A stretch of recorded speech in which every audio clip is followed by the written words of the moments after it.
शुरू करते हैं आज का लेक्चर। आज पढ़ेंगे आरसीसी का अगला टॉपिक। तो देखते हैं। इम्पैक्ट फैक्टर होता है A/B+L। ओके, L होता है स्पैन। तो जो स्पैन का लेंथ बढ़ाएंगे तो इम्पैक्ट फैक्टर डिक्रीज होते जाएगा। ओके, तो B का वैल्यू 16 कंसिडर करते हैं, A का वैल्यू 4.5 कंसिडर करते हैं। ओके,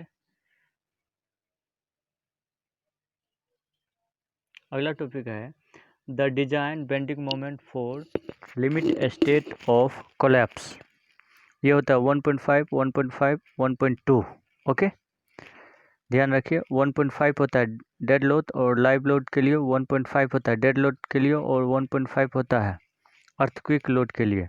1.2, 1.2, 1.2 डेड लोड मैक्स, ये लाइव लोड और अर्थक्वेक लोड के लिए।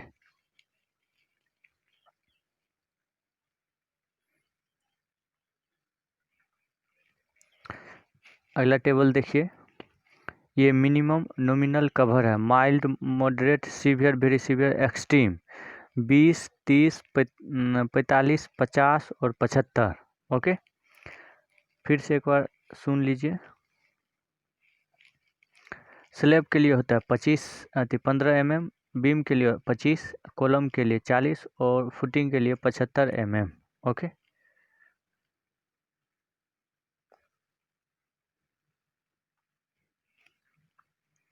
लिमिट स्टेट ऑफ सर्विसिबिलिटी होता है 110.8, 110.8 डेड लोड और लाइव लोड के लिए, 1 डेड लोड और विंड लोड के लिए, 1 लाइव लोड और विंड लोड के लिए 0.8। ओके,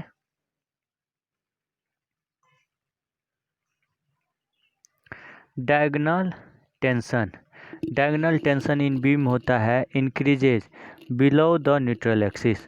न्यूट्रल एक्सिस के नीचे इंक्रीज करते जाता है। Okay, and decreases above the neutral axis.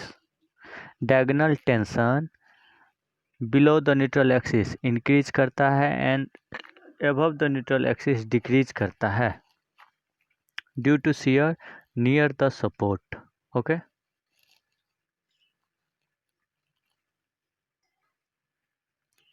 For slab cantilever होता है L/D 12। सिंपली सपोर्टेड के लिए होता है L/D 35 और कंटिन्यूस के लिए होता है 40। Okay, the column or strut is the member whose effective length is 5 greater than 3 into D least lateral dimension. Okay,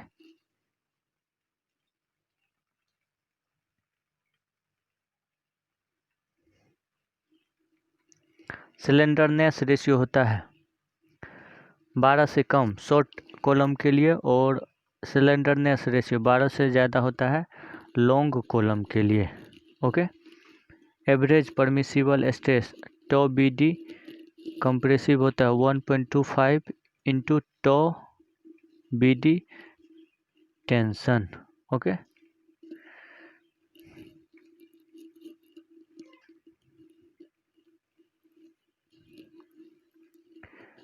reduction factor for long column CR होता है 1.25 माइनस LE/48B। ओके, LE होता है effective length of column, B होता है width of column. RC retaining wall 3 type का होता है, L shaped wall, T shape wall और काउंटरफोर्ट टाइप। ये ग्रेटर देन होता है 6 मीटर।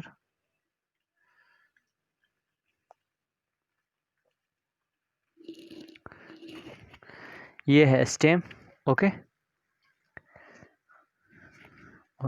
ये इधर बैकफिल है, इधर बैकफिल है। ओके, ये हील है और ये टो है। टो में लोअर में होता है एरिया ऑफ स्टील और हील में अपर में होता है एरिया ऑफ स्टील।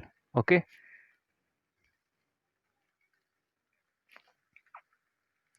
तो ये लाइव लोड है। लाइव लोड के लिए लाइव लोड फैक्टर है 2.2 डेड लोड के लिए है 1.5, ओके। और कैंटिलीवर में स्टील बार अपर में प्रोवाइड करते हैं, इस टाइप से अपर में, ओके।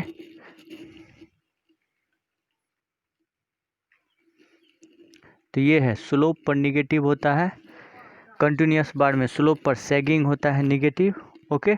और मिडिल में होता है सैगिंग,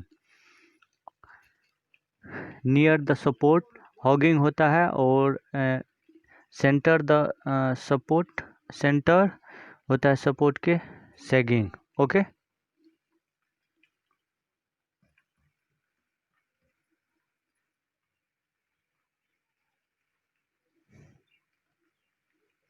बीम और स्लेब के लिए in two bay slab deflection होता है function of short span, okay.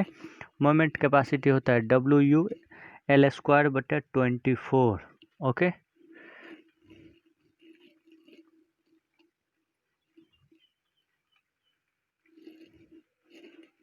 Check for deflection, span by effective depth greater than 7 हो तो fail in deflection, less than 7 हो तो safe in deflection. Check for lateral stability, okay.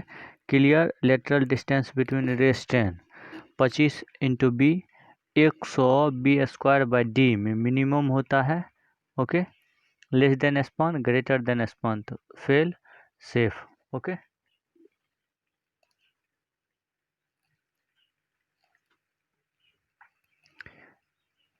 Deflection of RC slab और beam, deflection less than equals to span बटे 250 और 4% of span होता है, okay. ये minimum tension steel in RCC beam prevent sudden failure, minimum shear reinforcement in beam is provided in the form of stirrup to resist principal tension. Torsion reinforcement provided at the corner of a two-way slab. Control cracking at the corner. Okay.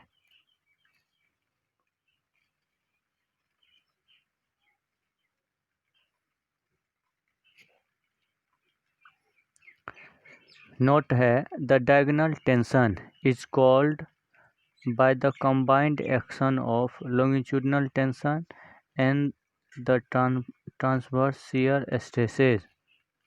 अगला point है the centre to centre spacing of vertical stirrup in a rectangular column is increased towards the center of the span of the beam, okay.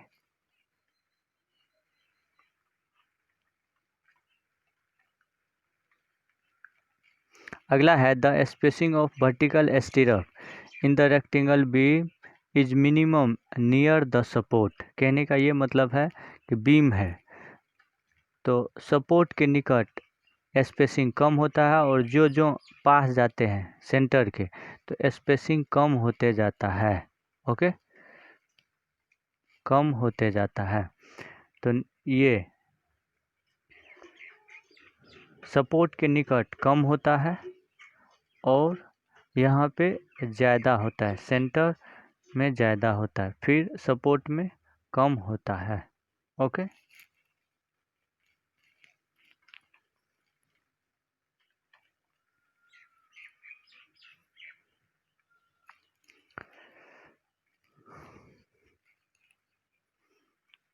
तो जो भी इस channel पर नए हैं channel को सब्सक्राइब कर दें और बेल आइकन को हिट कर दें ताकि जो भी अप टू डेट्स हैं आपको मिलते रहेंगे।